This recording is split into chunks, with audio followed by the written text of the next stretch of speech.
buds.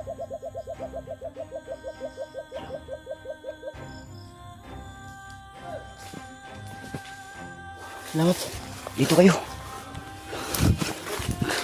Great. Salamat sa Diyos.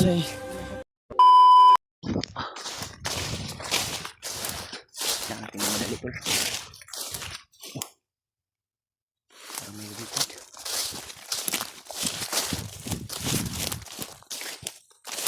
Meron din tayong usapan.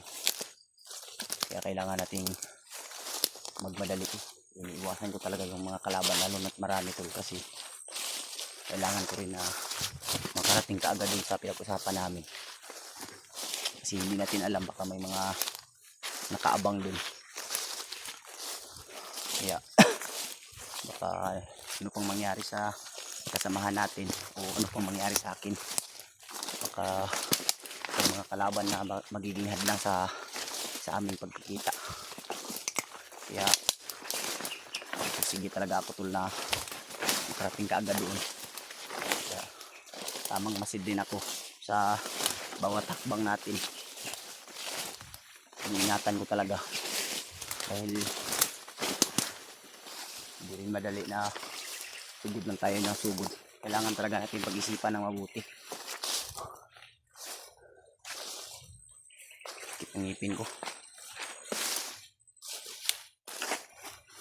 Kaya siguro sa base ko ba kaya masakit yung ngipin ko.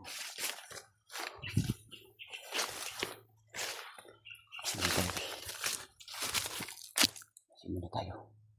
Kasi parang may naririnig ako na usapan. Pero hindi yan dito ka lapit. Sakit talaga ng ngipin ko tol.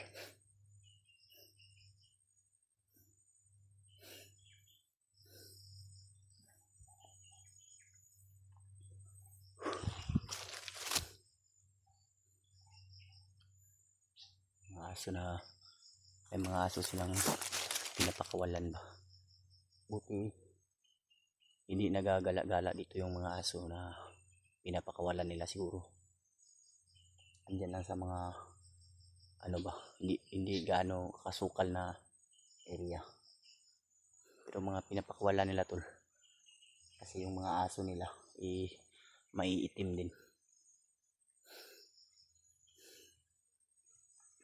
Kailangan natin na magmasid talaga sa paligid para kahit pa paano makatulong din sa atin yung mga pagmamasid natin tol.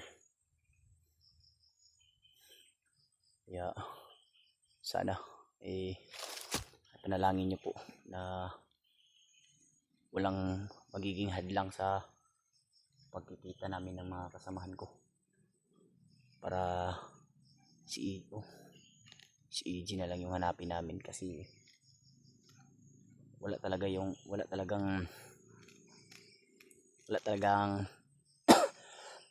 upload si EG. Kaya kailangan din natin na makontak at sana walang nangyaring masama sa kanya.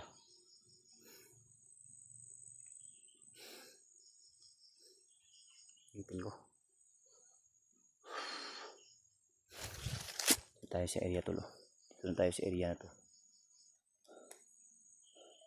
Kaya pahinga muna tayo saglit. Dahil kanina pa tayo lakad ng lakad. Mabigat din yung boots natin.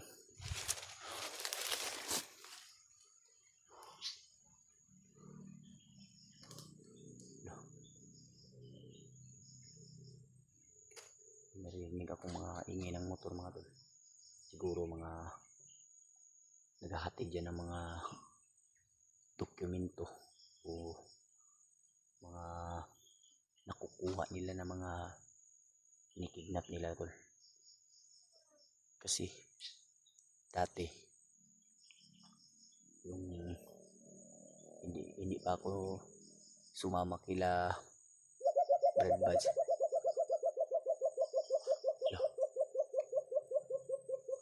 Parang may tayo watig tong ibon na to tol.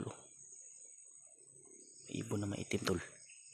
Parang nagpapahiwatig siya ba. Yan o. May Bakpay. Bakpay, watik yung ibon ko. Ano? Hindi naman makakano. Maitim na ibon tol, malaki.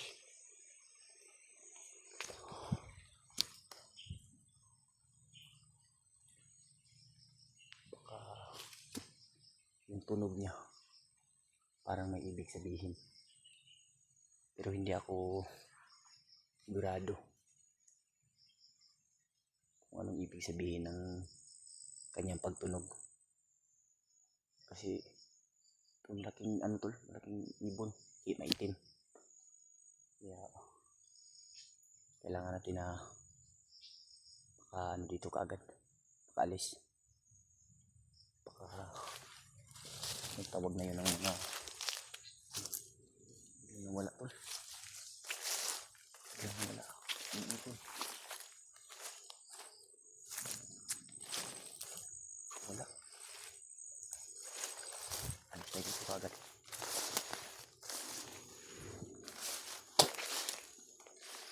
Baka nagtawag yun ng mga ano ba, baka spy yun ni Bagnat ba. Kasi malaking ibon tol, maitim. Tapos bigyan lang siyang bigyan lang siyang humuli para yung huli niya ay kakaiba.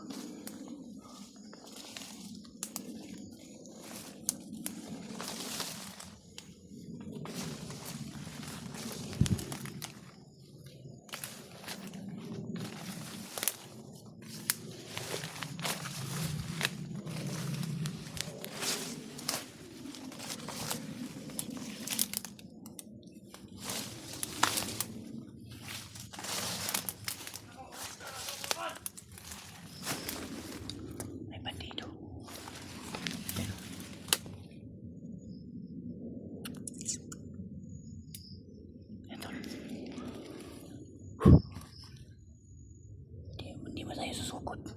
Kasi baka marami sila dyan. Kailangan natin na magmasid muna. Yan o. Yan.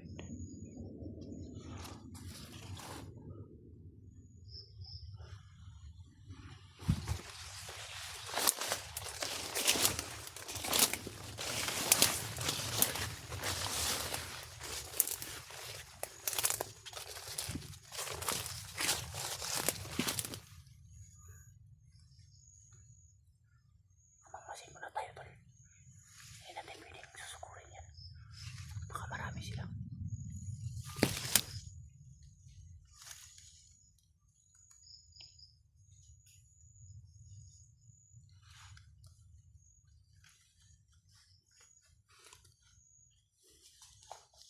Takot talaga.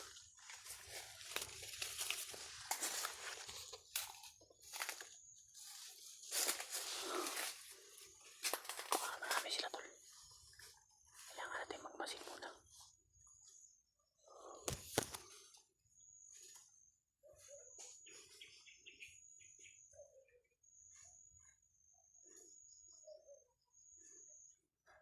Pero parang walang kasama to.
Streamer tol. Brad. Salamat. Salamat. Dito kayo. Kanina pa kayo? Ako lang. Salamat sa Diyos. Hindi ko sa pinat. Tirahin ko sana yun. Balak ka na namin tunasin. Tulihin. Hulihin ko sana yun. Nandun ako kabila. Pero Ngayon pa ako Asan si naglalakbay. Izzy? Salamat sa Diyos at si Iji ba asa? Nakita mo ba si Izzy? hindi ko nakontak at wala rin akong nakitang upload niya. Yan tol, nakita na namin si Pino tol. Nanginig yung katawan ko ba? Parang hindi itong location na pinag-usapan natin. Hindi ito. Parang nandun sa unahan pa. Unahan pa yun. Yeah, salamat sa Diyos. Mura di sugat, guro minimo. Dream ko ni Kagyo. Pato pag ka dito. Punta nga ako doon. Pinag-usapan natin. Ano ta? Nagmamadali din ako kasi may ibon doon ba na malaki ba? May itim. Tapos yung huni niya ay kakaiba. Yan tol, success namin natagpuan sa Pino. Salamat sa Diyos. Ay At hindi ko talaga inasahan ba? pinagplanuhan namin na hulihin at patayin ay siya yung nakapaslang. Kaya kuwan ako, na-shock ako ba dahil bigla siyang sumulpot. Kala ko nga na ano ba? Kuwan talaga na nandito ka. Kasi parang yung sinil mo na location, yung pinag-relaxan natin dati yun eh. Doon pa yun eh, sa unahan eh. Ay, hindi talaga namin inasahan Malayo na pa yun. pagpaslang mo. Medyo malayo-layo pa yun dito. Ay, bigla akong kuwan ba, nakurat gud. Bigla kang lumusot eh. Ano nga ako kasi may paslangin at hulihin pero na-shock kami dahil bigla kang mulpot. kanina pa ako nag-ano ba, May dumating din doon. pinagmasdan ko lang kasi Buti na lang, mabilis si Marvin. iniisip ko talaga ba na baka madami sila kaya hindi muna ako sumugod pero kanina pa ako diyan. Marami sila dito. Nagmasid lang talaga ako. May nakudas kami doon. Hindi tayo magkuhan dito. Hindi tayo magtagal dito, bro. Hindi tayo magtagal dito. Sabi si Marvin, oh. Hindi mo na kontak yan. Hindi ko na kontak. Brad, wala nga akong balita sa kanya. Hanggang ngayon. Wala pa siyang ano ba, upload ba. Nag-aalala na nga ako. Sana ipagdasal po natin si EJ Tol. Dahil nakita na po natin sila Remark, Julio at si Marvin. Kaya sama tayo sa Panginoon. Kahit hindi man kami nakarating dun sa eksaktong location na pinag-usapan namin. At least na nakita kami dun. Kaya nga, si Kuya Bads ba? Kita nyo itong upload sa yung Facebook niya. Disgrasya, uy. Paano na? Mawa na mo ang nabasahan po sa mga kuwan sa mga supporters na po yung reply sa po Ano no? O nakita na po na mo ang video na kuwan iyang kuwan motor. Na disgrasya. At isa pa doon ay may nangyari po sa alaga ni Kuya Bads na sinuwa. Uy, oo nga, yung ano. Sinuwa sa doon sa mga magulang ko. Yung isa sa kuwan ko. Kaya natuntun doon siguro ay yung commander na bago ngayon. Si Commander Arnel. Mo to yung nagtudlo, Brad. Kasi doon yung nakatira dati, Commander Arnel. Kaya nga. Kaya baka siya yung nagpa-kidnap ba? Sa alaga ni Kuya Bads. Wala naman sigurong ibang ano doon nakakaalam. Wala si Arnel lang dyan. Si Arnel ra.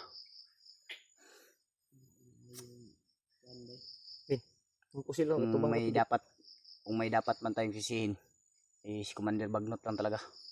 Dahil siya yung gumawa ng lahat ng katarantaduhang ito. Hindi natin alam yung sitwasyon din ni Arnel kung bakit siya bumalik. Kaya nga. O may problema, baka yung sinasabi niya ng pamilya dati, baka kinuha. Kaya na-hypnotize siya ngayon. Hindi rin natin alam, baka kinuha rin siya sa kanilang ano ba? Sa kanila tirahan talaga, tirahan baka nila. binalikan yung kanila ba? Kasi pinauwi yun ni Kuya Bads eh. Pinauwi na yun ni Kuya Bads si Arnel eh. Ano pa nga yun, pinadala ng bigas. Tsaka mga Pagkain? Pagkain. Problema lang. Nahimo na po dyan, Commander. Ang problema natin ngayon, Brad, ay kung makita mo natin si AJ, ay balak tayong bababa. Baba muna tayo, Dot. Isa sa Sinabihan na bago namin tayo si Marvin umakyat. yan. Bago tayo umakyat ay Brad. napag-usapan natin na mahanap natin si EJ. napag-usapan natin na bababa tayo at 23 o 24, di ba? Mm. Kasi kailangan natin makasama yung asawa natin. Ikaw rin. Nakakintindi naman si Ikaw rin. Ikaw rin.